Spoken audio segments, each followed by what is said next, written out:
Hey guys, in this video I'm going to share with you the exact secrets and strategies that enable me to spend $3.2 million over the last 3 months, over the last 90 days, which is in my own brands and also the brands that I coach, consult, mentor, whatever you want to call it, to run the acquisition in-house. I'm just going to show you that all of this is real. I'm going to refresh here. So this is what you see in the Facebook reporting, 3.2 million. And I'm also going to share with you one of my brands so that you know that this is not a fluke. Exactly, so we made 2.1 million euros over the last 90 days. Again, this is just to show you that this is not a scam. I really don't like to do this, but too many scammers out there. So let's jump right into what I want to share with you, which is something that might actually shock you. And this is one sentence that basically breaks down what I've seen working. The reality is, and this is controversial, you only need one offer, one angle, and one creative to scale to 8 figures per year. So this might sound completely crazy, but this is one of the most important learnings that I had in this stretch. So one problem or one thing that I was guilty of as well, right? I'm not, speaking to you as I was born with all of this knowledge. I had to learn all of this the hard way, and I'm constantly learning it the hard way. But I'm sharing with you here for free, which is essentially a lot of people are failing at that in this first stage here, which is they try to make multiple products work at the same time.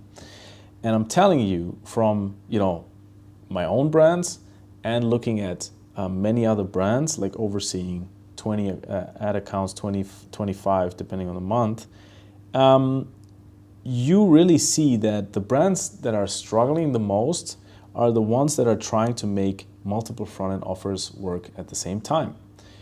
It's just so hard and complex to crack one product alone. And some brands are trying to do it with 3 or 4 or 5 products at the same time. Good luck with that. That's the first thing. You have to think like you're competing with many, many other brands in each of these products that you're trying to push, right? So imagine that you're not only fighting 10 competitors for one product, but you're fighting 50 competitors across 3 different products. This is very, very inefficient, and that's why most of the times these brands struggle. So what's important to you to figure out, and this is what really, where I saw huge growth not only in my brands, but also in all the other brands, is when you really say, okay, this is my brand. I have, let's say, 3 potential front-end products. That's how I call them. Okay, so front-end offers, essentially. Front-end offer 1, front-end offer 2, and front-end offer 3. So the first thing that you do is really to look at what are my unit economics. Okay, so what are my unit economics? Because if I don't understand how, let me finish this because I cannot write and talk at the same time, as it seems, is really understand what are my unit economics. So how much am I actually able to afford for a customer that purchases, let's say, front-end offer 1 versus front-end offer 2. That's the first exercise that I do with brands that want my, let's say, advice, mentorship. The first thing that we look at is, okay, how much am I able to afford? right? So how much can I pay? If I see that for front-end offer 1, for example, I can only realistically, like looking at COGS and like the margin structure of that specific offer, I can only realistically spend $25 versus I might have a potential front-end offer here where I can spend, I don't know, $55. That's a huge difference. It's so much more harder to make this thing here work than having a $55 gap that you can spend, or $55 budget that you can go out and spend on a new customer, right? These two here, those are worlds apart, right? So I can make everything else, and this is so important, I can make everything else work, meaning I can figure out the right angles, the right video, or creative type. But if I do it on this front-end offer here, I will have a very hard time.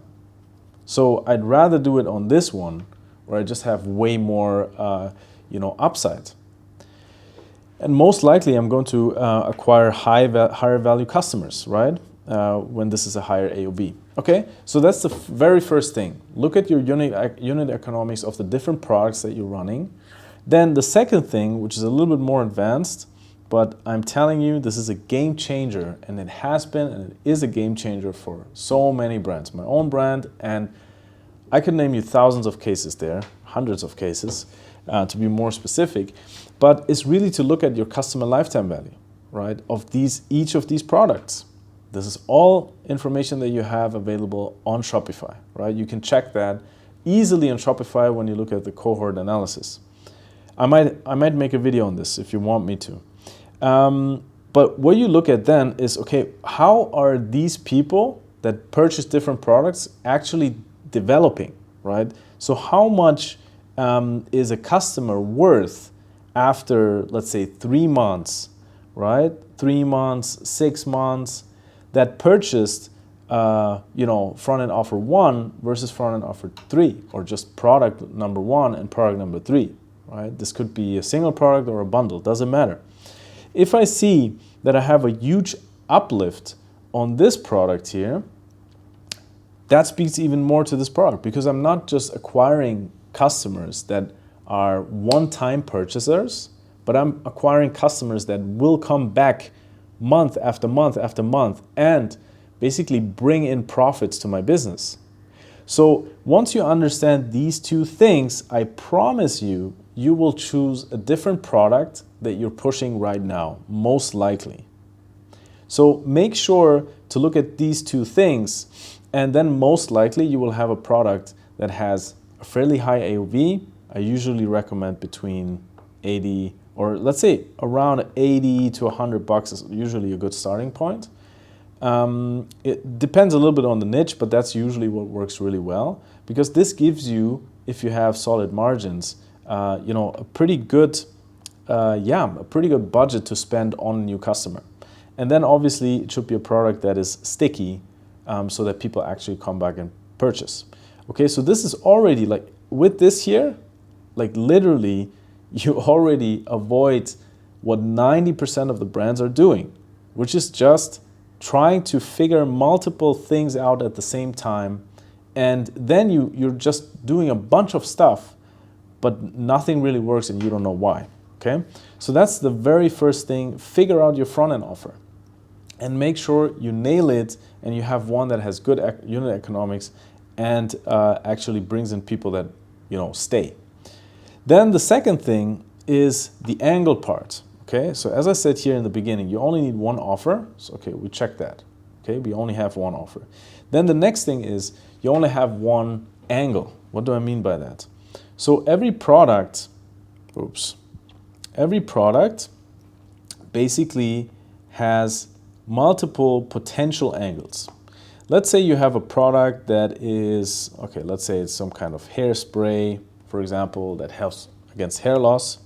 Okay, so we could say, oh, well, this is just, that's just a hair loss spray. Okay, this is a hair loss spray that works for everybody. But this is like saying this product can do everything for everybody, it's the same as saying, it cannot do anything at all, right?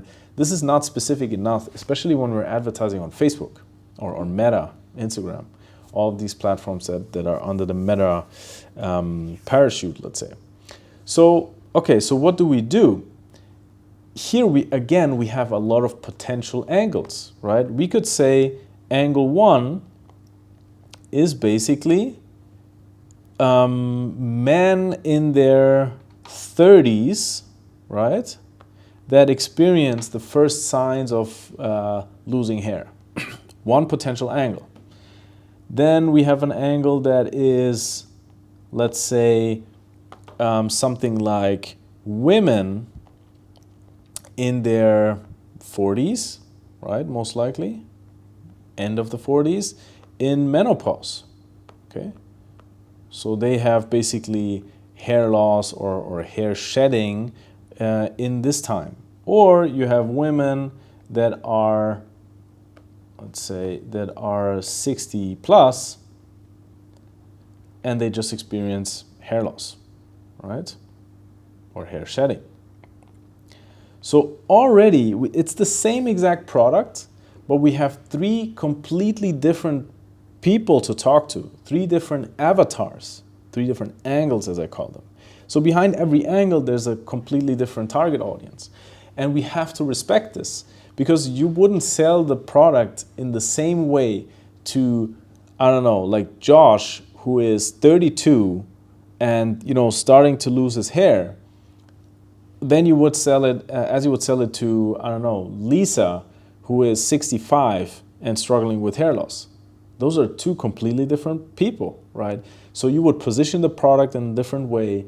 You would have different testimonials, obviously, where they can find themselves. You would have different creative types, right? You would have different people in the creative, a different communication.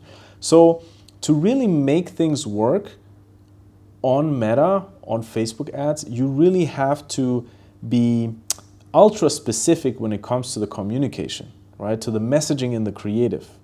If you're trying to make like a general creative, it's not going to work, because what the Facebook algorithm is doing is it's analyzing your creative, the landing page behind, to really understand, who do I serve this ad? This is basically your targeting. So if your targeting is, well, everybody that has hair loss, it's very hard to like break through and for the algorithm to position you on the pole position when it comes to the auction for the specific person in your target audience, right? So make sure to, first of all, identify these angles, right? This is number 1. And I have long videos where I explain exactly that. I will link that. It's about creative testing strategy. I will link it here and also in the end of the video, where I go in depth on how to identify the angles and how to really, figure out, who you could sell your product to potentially. But then in the next steps, you validate it, right? So first thing is really research. You have to identify these angles, and then you have to have a process to validate these angles without spending a bunch of money, right? To then ultimately say, okay, for me specifically, I've tested a couple of angles with very little effort. Again, I explained this in another video. And I've identified that this angle is not for me, this angle is not working that well, but this showed really good potential in my testing setup. So now what you will do following this process here is that's where you will double down on, okay? This is where you go into the next step. And you can see this is a pattern, right? So we took the first we tested the front-end offer. We identified those are a couple front-end offers that we could run. We decide, or we test, you can also test that. What is the best one for me? Double down. Okay, what are the potential angles? Okay, this is the winning angle, double down, okay? So this way you make sure that you stay very lean, very effective, and you don't waste a bunch of money on ad creatives and all of that stuff, funnels, whatever, on target audiences, offers that actually were set out to fail from the start. Okay, so now we've done that. and we basically identified our angle. Cool. What's missing? Obviously the creative. Okay, so this is the, I would not say the last part, but you can get very, very far. As I said, like you can get to 8 figures just using this setup. Okay, you don't need to have any like fancy other things. This is really just then to improve efficiency and scale more efficient. And again, like I will talk about this in other videos, and I already talked about this in other videos.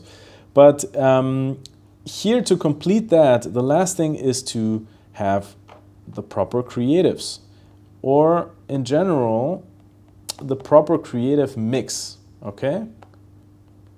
Because most of the time, yes, it's one leading creative, but you need some additional creatives just to fill the funnel in the proper way, and also then like monetize the funnel in a proper way. Okay, but now let's say, okay, again, with creatives, what do we do? Now let's, like we go back to this and we see, okay, I've identified the 60 plus woman with hair loss is my perfect target audience. Now you have a bunch of different creative types that you could use. So you could use, and I'm just naming a couple ones that are performing really well. Founder video, okay? Then you could have obviously UGC testimonial. Excuse my writing here. Then what else? We could also obviously have static ads, okay? Or we could just have like very short video ads, okay? That are maybe like mimicking viral, viral reels or something like that, or TikToks. Okay, so now I have, again, a bunch of different options. What do I do? The worst thing that you could do is just to say, well, okay, we just like go heavily into UGC because that's what's working. Everybody's doing UGC, that's what we do. This is actually the best way to lose money. Again, we want to understand for our specific product, our target audience, what is working best before we invest heavily, before we double down. So what we do here, again, is we take our winning angle, our winning communication, and put this communication in all of these different types, right? And just try to figure out, again, with limited resources, to understand which creative type actually works the best, right? So this is where you come up with, let's say, I would say in general, 3 to 5 for each of these types is a very good start, right? So that you can say, okay, 3 to 5 different founder ads, 3 to 5 different UGC testimonials, static ads, and short video ads. Because then you can test them against each other. Usually what I see and what I could share with you is that founder ads and these short video ads, they perform really, really well. When it comes to, especially when it comes to like filling the funnel profitably, that's what works the best currently. And obviously you have UGC creatives and static ads just blending in and converting the people that already had a touch point very effectively and efficiently. Okay, that's it. And this is the last point where you essentially have validated your creative. At the end of the day, again, you will have a pretty clear picture on what are the creative types that work for me. Okay, and then the last thing is obviously that you just double down on it. So this is where you can push the gas. This is where you can come up with a structure, a process on how to make sure that every single week you come up with high potential winning creatives, right? This is where you go out and get all the content you need to produce these types of ad creatives so that you never run out of winning creatives, okay? So yeah, this is the whole process. I hope that was valuable, and I hope that I was transparent. I'm really trying to share everything I know here so you can take it, you can implement it.